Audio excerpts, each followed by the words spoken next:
Hey, it's great to be here. My name is David Cole. Across the screen from me is Christian Cole, and we are Gen X Unhinged. How you doing, Christian? Good morning, all. I am absolutely fabulous this morning. Yeah, it's a good day. I mean, it's an exciting day. There's a lot of news that's just happened. Yes. A lot. Yeah.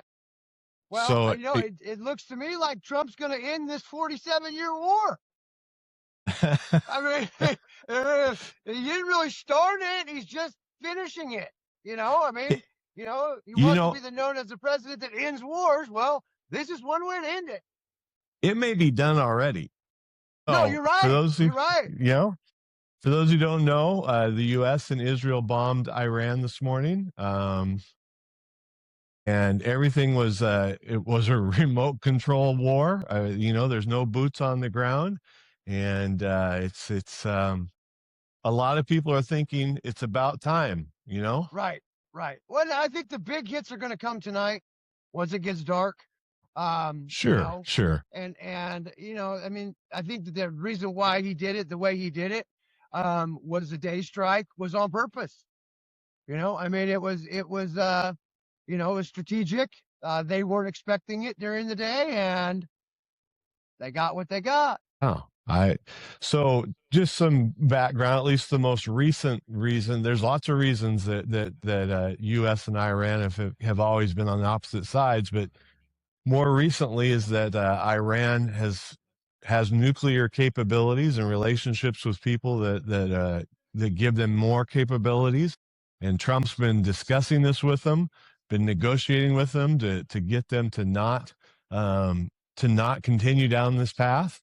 Well, they did say they were going to build a nuclear bomb and blow up America. I mean, they did say that. I mean, it's not like, don't just put that off to the side. I mean, they did literally say we are going to build a nuke and blow up the United States.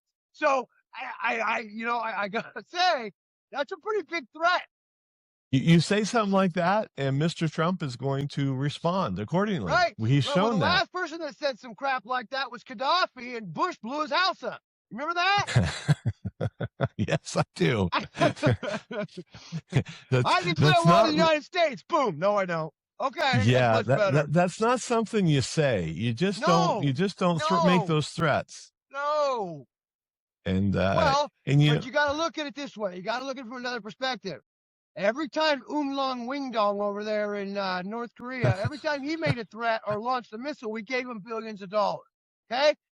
Same thing with Iran, right? Iran was the same thing. Or not? Iran did it with Obama, and Obama shipped him a plane full of cash. Operation Get 'em Rich, because he couldn't legally do it under federal law because they were under sanctions. So the only way he could do it was a plane full of cash. It was like $450 billion. What if they took it out of the fraud fund from Minnesota? I want to know, is that the official name, or is that, kind of, Black Ops of Operation Get 'em Rich? I like that. I don't know creative. what it was, but it was something like that, or Fast and Furious. No, that was the guns. Fast and the Furious was all the guns that we sold at the border to Mexico, where they turned them on our own agents and killed our own people with our own guns. That was Fast and Furious. That was Hillary Clinton stuff and Obama stuff.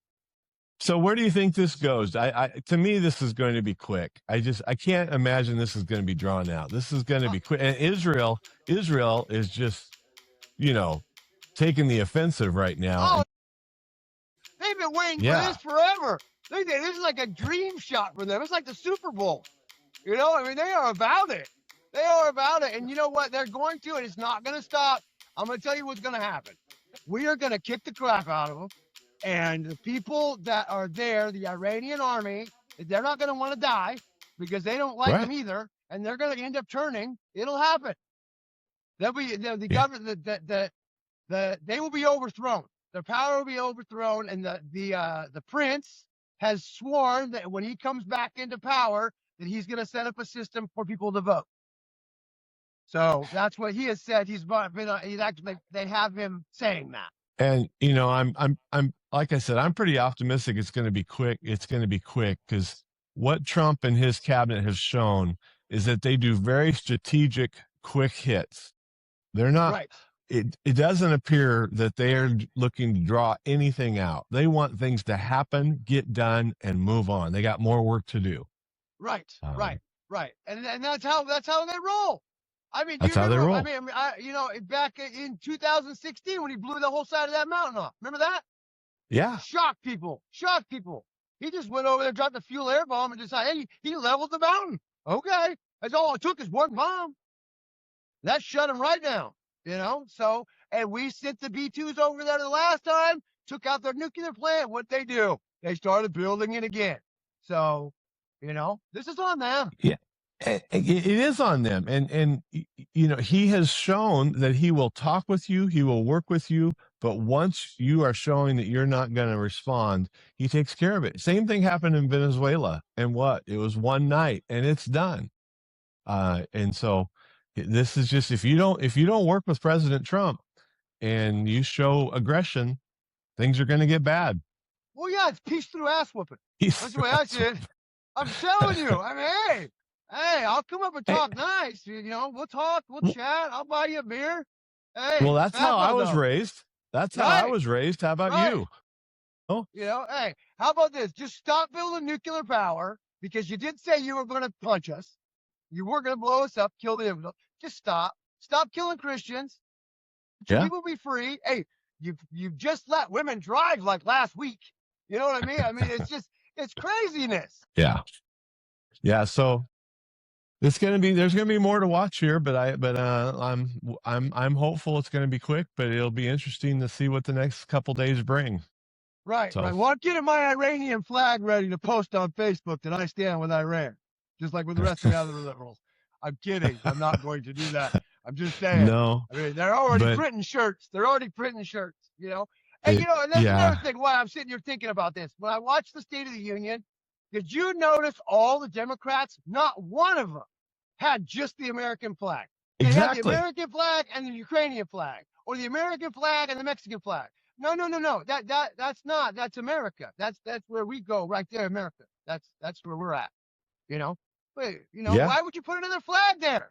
Especially the Ukrainian flag. They got nothing to do with us. They didn't build this. Come on now. Republicans don't want war. That is not that. No. That's not.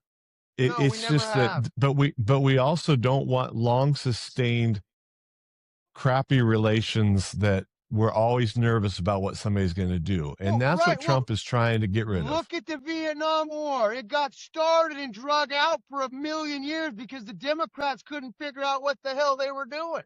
And if you look at it, you study it, you'll see why that happened to us. Because we didn't play to win. Okay? We didn't play to win. So okay, so what else happened this week? It looks like the Clintons kind of came to Congress, Oh yeah, that's a first. Kind of like Gonzo. Kind of like Gonzo goes to the circus or something like that. So evidently, now I've been seeing this a lot. You corrected me yesterday, but I'm not 100% clear on this. Didn't Hillary Clinton say that she didn't know or hang out with Jeffrey Epstein at all? So I've looked into it and I can't find, I think she may have said that before, but not in the hearing. She didn't say that in the hearing. Okay.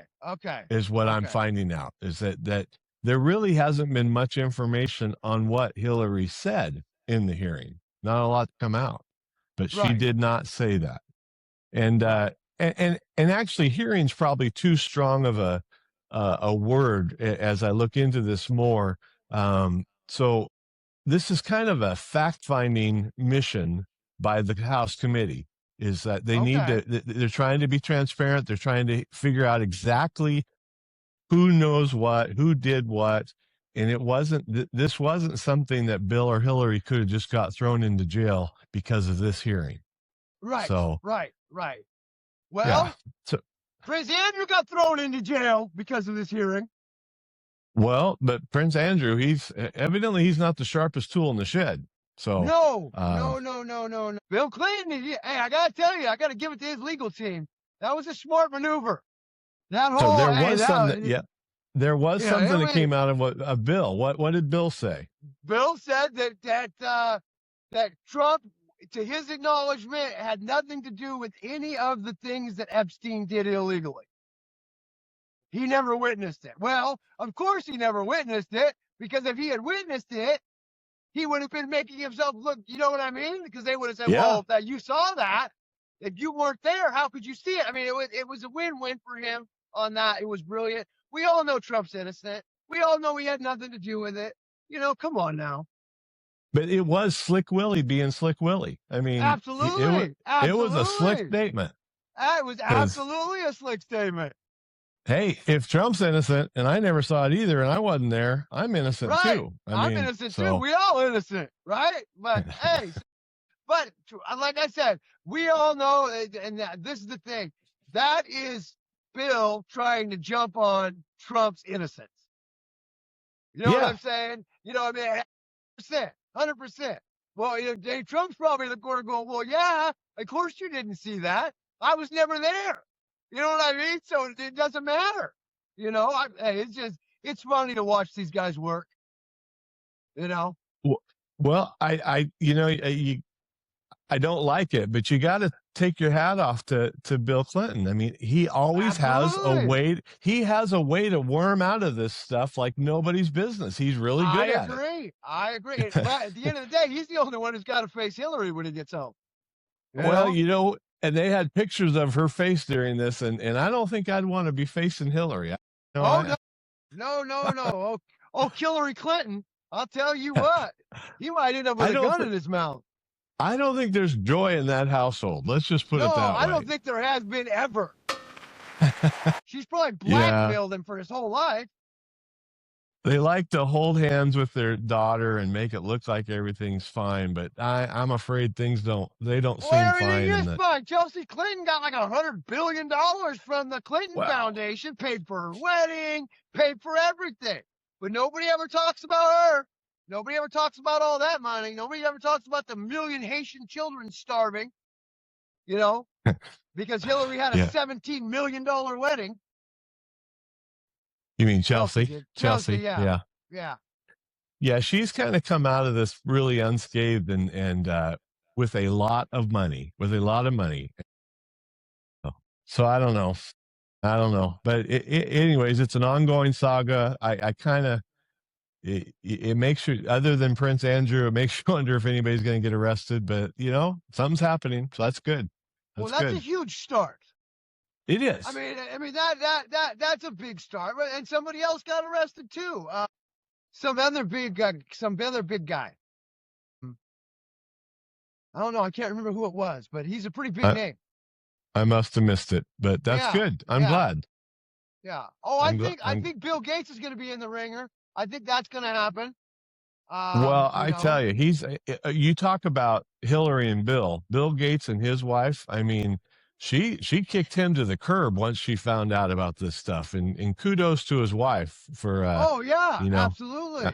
She got clear of that real fast. She married a slime ball and she got away from him, and she may have always known and kept her mouth shut that he was a slime ball anyway, not to the extreme of it. You know what I mean?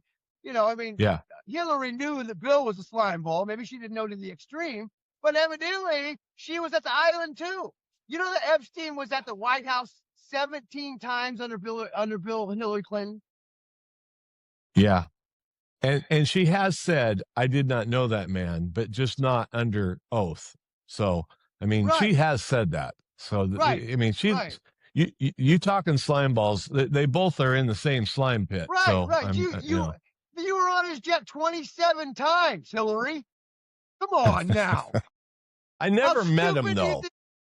I never met him. I never met him. Okay. I just benefited. Okay. You're so full of shit, your eyes are brown. Okay. Hey, did you see Mandami and Trump met again? Oh yeah. Yeah. That's, I have this weird premonition about this. I think that, at this point, it's kind of where, I don't know, Mandami kind of has to renounce communism at this point, because it's literally destroyed the city. He literally destroyed the city. And Trump's being so cool with it, and that's what's weird to me. And there has to be something in it there, Dave. There has to be something in it there. And it wouldn't surprise me if he were to come out and say, Mandami were to come out and say, you know what, Trump's right. You know what I mean? Like, Yeah. And I mean, that wouldn't surprise me. He's self-serving for sure. And so my understanding from the meeting is that he went to Trump and he said, number one, that he wants to build 12,000 houses.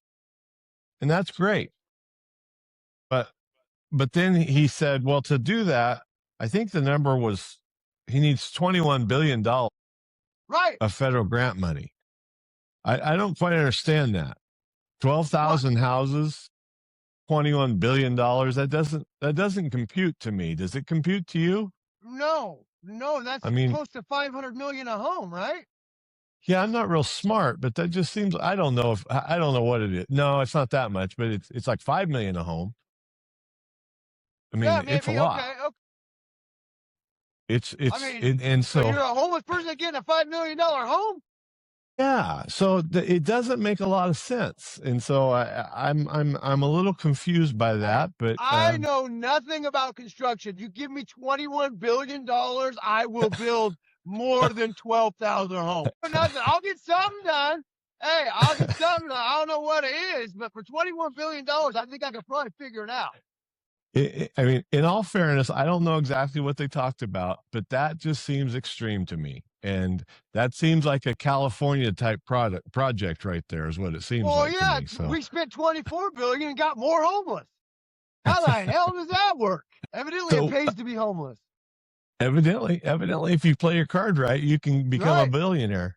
Right. So another thing that came out of that meeting, though, and this one I don't understand either, is that there was this student went to Columbia University. She was here illegally. She let her visa lapse. And so they detained her and they were going to send her back to where she came from. And Mandami came and gave a sad story to Trump, evidently, and said she shouldn't have been detained, even though she let her visa lapse in 2016. And by the end of the day, Trump had got her released. So I don't know. That was a little bit odd, but yeah, it's weirdness. There's a lot of weirdness. I mean, you need $24 billion. You've already got homeless. You already got the money. And you let how many people died already? 12, 15 froze to death? Yeah. Yep. Yes, they froze to death. And yes, it's sad. But I can't believe that they couldn't have found something tells me there's more to that story. And they passed out in the cold. And that's why they. Yes. You know what I'm saying? I mean, they may have died anyways. Correct. Yeah. And not that it's okay. I mean, I'm not condoning it, but I'm just saying, like, I mean, come on, But I think this story of this lady that kind of lends some credibility to what you're saying, that Trump's kind of given on some small things because he's going to be asking for some bigger things from Mandami on the back end. Right. It wouldn't surprise me. So not at all. Not at all. There's a reason. Trump always has a reason. He's always playing a chess game, and there's a reason why he let him do what he did. I mean, and this is the thing. He's letting him do what he does for a reason. You know what I mean? And that reason is to allow him to look. He's given him enough rope to hang himself. Let's put it that way. So when he fails miserably, he can't blame Trump. Right. I mean, at the end you can't blame him. You're right. Right. And at the end of the day, New York City needs to not fail as a city. I mean, it's kind of the hub for a lot of stuff for the United States of America. So, absolutely. Trump's got to throw a lifeline on different things there to keep that city moving. Correct. 100%. Yeah. Yep.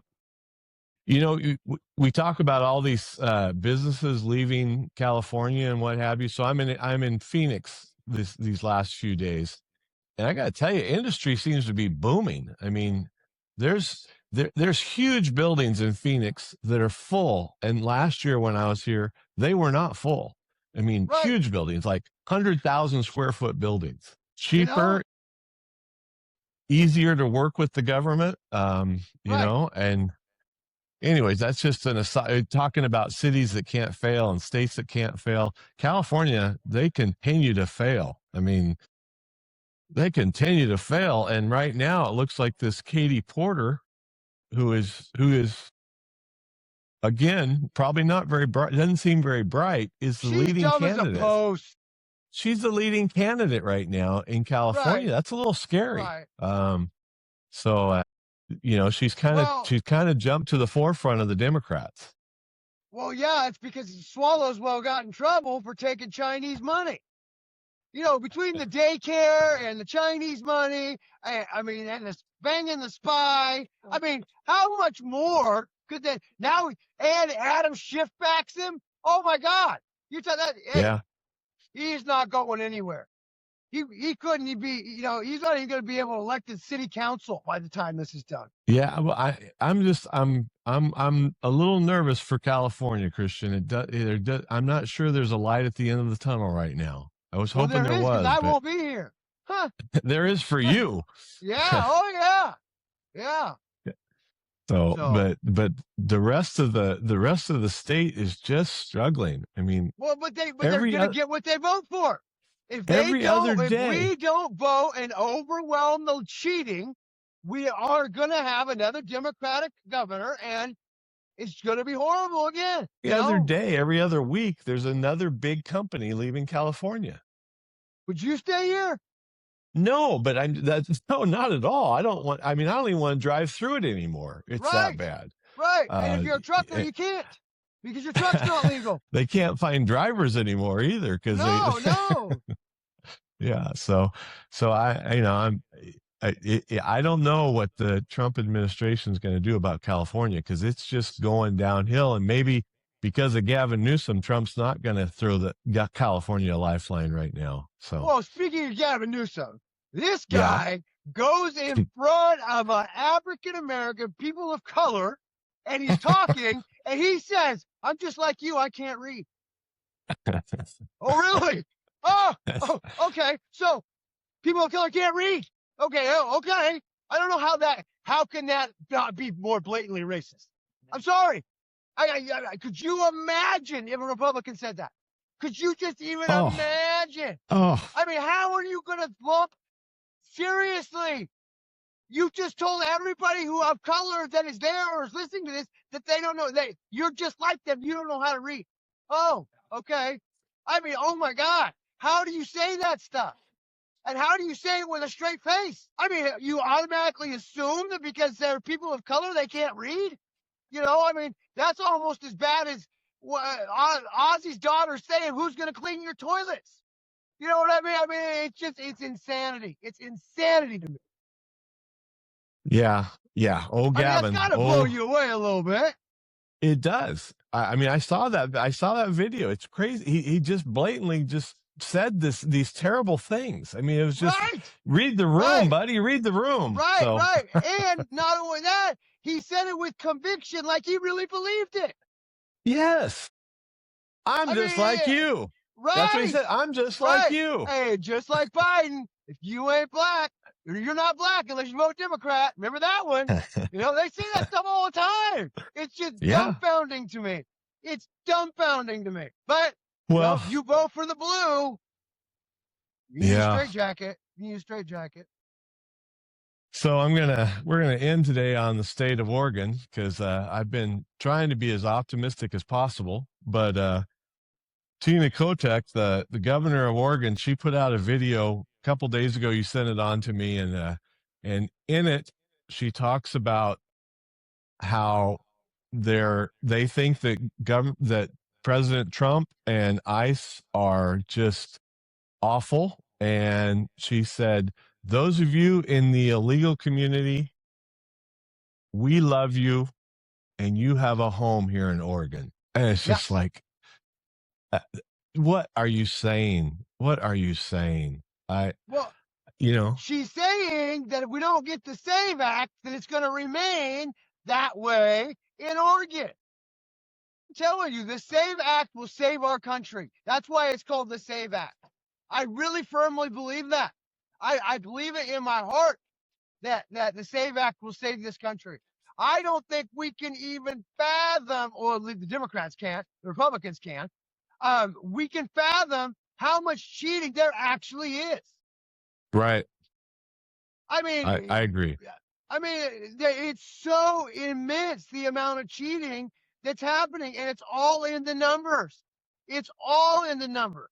If you just look at the numbers, if you just go and look at the registered Republicans in Oregon and the registered Democrats in Oregon, put those two numbers together and then compare it with how many people actually voted, and I'll bet you find a difference between the two. And we've done that exercise to a certain level a few times and just shown this can't happen. This is, it can't happen. It's impossible. It's just impossible. Yeah. There's just blatant cheating happening somewhere. I mean, and President Trump said it in the State of the Union. Point blank said, "You guys can't win unless you cheat." You know, I mean, Mandami asked for 2 forms of ID to shovel snow. That was so funny in the State of the Union. Right, no, I mean, but it's the truth. And he started out at $18 an hour, but he's out here championing $30 an hour. Yeah. And you got business owners that don't even make $30 an hour. Right. So one other thing on the state of Oregon. We've been following this gas tax since we started this podcast, and so the people of Oregon signed the petition to get it moved to put it on the ballot instead of letting Tina Kotek just put it into place. The Liberals tried to move it to the May primary. The Republicans said that's not what we intended.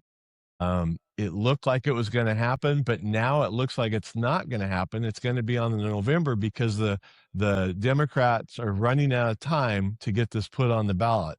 They missed a deadline, a February 25th, 26th deadline here recently. So it looks like it's not done yet, that it's going to be on the November ballot, which is going to be a big help because when people go to vote in Oregon in November and they see gas tax sponsored by Tina Kotek or however they put it, they're going to, and then they're going to have to decide, do I vote for that? No. Oh, wait, Tina Kotek. Your future? What's that? What's election. That? Probably. That's like probably the next step. That's what they're going to do. Just like Gavin did with Prop 50. They're going to drop a special election. You're going to pay for it, and they're going to win it. I just see that in your future. I could be wrong, but if I was a Democratic cheater, that's what I would do. Exactly like Gavin did. I would do a special election, and I'd make it whenever, make it whenever, and then it won't be on the ballot in November. And they just don't care what the population wants. No, they don't give a shit because they're going to win no matter what because they cheat. Exactly. They want to keep getting that paycheck. Right. They don't care about you. They don't care about the people. The only ones they care about is the illegals. How about they come out and say, hey, by the way, to Oregonians, we really care. We want your business, so we're going to tax you some more. They don't care about you. They just tax you. They don't tax you, and that's the thing. And the people who are against the tax are Republicans, and they're not going to vote for her anyway. You know what I mean? It's such a flawed system. It is. We've kind of ended on a bummer, but Christian, this has been you were sick. You're feeling better. I'm glad to hear that. I'm feeling a lot better. I got really ill for a little bit. How's the weather been in California? Has it gotten really better? Nice. It was 70, almost 80 degrees yesterday, and getting some sun, and I need that. I'm a big sun guy, so without sun, things are better. It's a lot of depression. That's why there's a lot of Democrats in Oregon. There's not enough